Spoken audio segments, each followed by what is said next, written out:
Hello, future parents. My name is Noelle Bartley, and I'm head of Fertility Associates. Next to me is Beatriz Guerrero. She is an OBGYN. And then next is Felix Baca, who's a sociologist with a PhD in genetics. Next to him is Joanna Carrizales, who is an active feminist in her community. And next to her is Raquel Gomeros, who is a humanitarian. The purpose of this panel is to discuss and inform future parents about the pros and cons of being able to choose the gender of your children. The ground rules I'd like to set are I'm going to ask the panelists a series of questions over whether or not parents should be allowed to have the option of choosing the gender of the baby. And each panelist will have 3 to 4 minutes. And if they go over that time, I'll politely ask them to be quiet and move on to the next question. Afterward, the audience will have the opportunity to ask panelists a question on the subject. So I'd like to begin with Beatrice. What is your position, and can you briefly tell me why? Hi everyone, I'm Beatrice Guerrero, and I am an OBGYN at St. David's here in Austin, Texas. I am for being able to predetermine the gender of one's baby, and this is because time and time again I really see parents coming in hopeful that they're going to have a boy, and they come in 1 year, they have a girl. They come in the next year, they have another girl. Oh, what happens 2 years from then? I see them, they have a girl. And they just want to keep trying until they have the gender they really want, which is a boy. And I feel like if they were able to choose the gender that they really wanted at the beginning, it could cut a lot of costs for their family and other hardships that maybe mothers face having babies. According to the CDC, many women are having children later in life now, and that's actually a little bit more risky because their bodies aren't apt to conceive babies, and that would eliminate that risk if they were able to determine at the time of conception what the baby could be beforehand. So that's why I'm for gender selection before them actually being born. Thank you, Beatrice. Felix, what is your position, and can you briefly explain why? So like Noelle said, my name is Felix Baca, and I'm for the option for parents to be able to choose the gender of their child. So as a sociologist, I've done a lot of research studying society and the trends within it. These trends include attitudes and behaviors revolving around fertilization, such as abortions and fertilization treatments. I've done a lot of research concerning the issue, and I've come to the conclusion that the benefits definitely exceed the disadvantages. My biggest worry was that an unnatural amount of one sex will be chosen for, creating an unbalance. However, the bioethics project shows that different cultures tend towards different sexes, both of which are well represented. I think everyone should be happy with the fact that with today's technology, we are able to choose the gender of our child. This can prevent abortions, oversized families, and can even increase marital happiness, according to Slate magazine. According to the Baby Center Medical Advisory Board, it is almost 100% guarantee that with PGD, you are able to get the desired gender you want for your child. In effect, this is a process that can actually save lives while increasing life happiness. So from my point of view, it very much has a place in society. Thank you, Felix. And Joanna, what is your position? Can you briefly tell me why? Well, my name is Joanna Carrizales. I am an active feminist here in Austin, and I'm against parents genetically choosing the gender of their child. I believe that if a parent comes in with the intention of having a girl or automatically coming in with the idea that they want a boy, then this will further reinforce gender roles in our society, which will also continue the inequality that men and women have when it comes to rights, when it comes to the workplace. So that is one of the reasons why I don't agree with parents choosing their gender, the gender of their child. And I also believe that this will also increase child trafficking, sexual exploitation, abuse, and hard labor for children. Thank you, Joanna. And Raquel, what is your position, and can you briefly tell us why? Okay, hi, I'm Raquel, and I'm against gender selection. As a humanitarian, I believe that it is my duty to speak out against things that are perceived as unethical. With my vast knowledge of different cultures, I believe I believe sex selection to be unethical, an unethical procedure because it can be used for its unintended purpose. Sex selection can promote gender discrimination, gender imbalance, and can also pave way to other gene-modifying technologies. When I say gender discrimination, I mean essentially a parent is choosing the gender of their unborn child, and which can be a little discriminatory. Many countries, such as China and India, value one gender over the other. Essentially, most of the time it's male. And because they're choosing one gender over the other, I believe that these technologies, these sex selecting technologies allow discriminatory acts to happen. Thank you. And Beatrice, could gender selection help prevent diseases? Yes, I really believe that gender selection can help prevent diseases. According to the Human Fertilization and Embryology Authority of the United Kingdom, predetermined gender selection is only legal for medical purposes. Excuse me. For example, if a couple comes in and they have a wide history of, say, prostate cancer, it's a very gender-specific disease, and they've suffered a lot of hardship in the family because, say, the young lady's father has had prostate cancer, and then the grandfather, and then it's just a prolonged path of a certain disease. They can opt to have a female, and that'll really save the couple from having a lot of economical strain and also physical strain on the life of the baby after it's born. So yes, I really do believe that gender selection in some cases can really prevent disease. Thank you. And Felix, does PGD seem to go against the laws of nature? To properly address this question, I believe it to be important to define what the laws of nature are. According to the Internet Encyclopedia of Philosophy, the laws of nature are the principles which govern the natural phenomena of the world. There are multiple aspects we can apply this to. One is pregnancy and birth. The mother carries the fetus until birth as is natural. So this is according to the laws of nature. Another aspect is conception.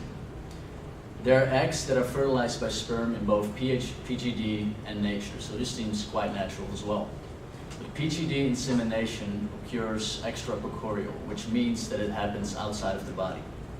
Though this may not be found in the nature of humans, fish eggs are being inseminated after they're being deposited. So extracorporeal insemination is found in nature. But if one were to focus on humans, one must incorporate precedents. This calls attention to IVF, which stands for in vitro fertilization, which means that the egg from the female and sperm from the male are implanted outside of the body. This procedure has helped a lot of couples who seemed to be infertile at first to get children. IVF is not nearly as controversial as PGD, and most controversy comes from a religious aspect. Finally, I'd like to address the notion of choice.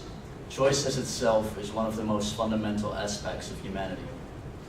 By using one natural process in conjunction with another natural process, how can one make unnatural actions? Rather, I found this to be an example of the application of human intelligence. That is one of the many reasons why I'm for gender selection. Thank you, Felix. Joanna, do you think people abuse the option of choosing gender? Yes, I definitely do believe that people are going to abuse and are abusing choosing the gender of their child. How do we know that a woman hasn't been paid to have this baby, or she isn't the surrogate mother and she's actually being forced to have this baby? And if they have been paid in order to give birth to a girl who will later be shoved into a human trafficking market, and the boy who will be, shoved also into doing hard labor. According to the United Nations Global Initiative to fight human trafficking, they state that children are actually at a higher risk for human trafficking.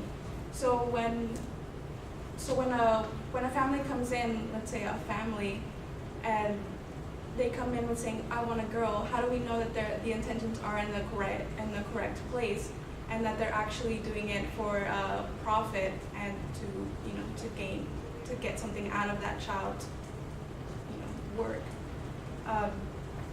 Currently, there are 215 million children engaged in child labor, and 115 million children are currently doing hazardous work, including mining, factory work, even soldiering around in different countries.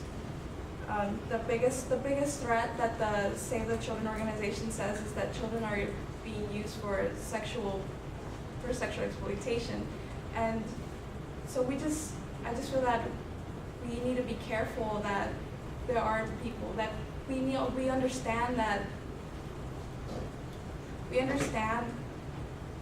there could be people out there that are choosing the gender for the incorrect reasons. And this is just one of the many reasons why I don't agree with parents choosing and selecting the gender genetically. And this also goes along with creating the inequality between men and women in the future, and reinforcing the gender roles and continuing the patriarchy. Thank you, Joanna. And Raquel, how can sex selection create gender discrimination? As I previously stated before in my first question, it is bound to happen. Gender discrimination is essentially bound to happen whenever sex selection is involved. Like I said before, in many countries such as China and India, males are seen as more valuable than females, and having these gender selecting technologies will only reinforce that discrimination to happen. And it affects all of us because China and India make up the vast majority of the world's population. And with gender discrimination can also come gender imbalance, or gender inequality. According to Dr. Randolph Nesse, a professor for social research at the University of Michigan, he stated that nature regularly prefers males over females. For every one female, there are about 2 males. So there is a gender gap, and having these gender selecting technologies will only make that gap bigger. And if we allow the discrimination to be justifiable, the gap will only get wider. And that is why I believe sex selection can lead to gender discrimination and also gender imbalance and inequality. Thank you, Raquel. And to recap, Beatrice talked about how gender selection is a form of protection from genetic diseases and how choosing can prevent sex-related diseases from being passed down. Felix talked about how principles govern the natural world and how choice is a fundamental aspect of society as a whole. And Joanna talked about how choosing a child's gender can affect how a child is raised and the consequences that can occur with bad intentions. And Raquel talked about how choosing a child's gender can be considered discrimination due to the value males have in many cultures, and which can create a larger gender gap than we already have. So I'd like to thank my panelists for coming today and thank my audience of future parents. And we're now going to open up the floor to any questions you may have. Yes. Are there risks in the process, like birth defects or anything like that when you're choosing a Felix, are there any risks when performing PGD? Well, my source, the bioethics project, said that it's almost 100% guaranteed that you will get the gender that you chose for. However, I haven't read anything about actual damage to women, so I'm not sure to tell you. I'm sorry. Yes. How much is the procedure to choose the gender? Beatrice, how much is the procedure? It varies from country to country, but it can be anywhere from $18,000 to $20,000. However, at least 95% of the couples who come in are at least 30 years of age and are mostly middle class, so there's not a chance of them being, they make this decision really wisely, and they are definitely informed when deciding on whether or not they want to spend that money towards PGE. Yes. This is legal in all states. And like the dilemma is moral, right? Not legal. Felix, is it legal in all states? I'm pretty sure it's legal in all states, yeah. Fine. It is also banned in Australia, the UK, and I think New Zealand. Oh, but it's legal in America. It's legal in these states. Also, in Canada, it's actually illegal. In an article I read in the Huffington Post, it talks about a family who is really wanting a girl, and they travel from Alberta to a hospital in Michigan to have the process done here in the States. So people are coming here to do it if the place is illegal where they come from. Wow, I did not know that. Okay. Are there any requirements before you enter this process? Felix, are there any requirements? I don't know, I'm sorry.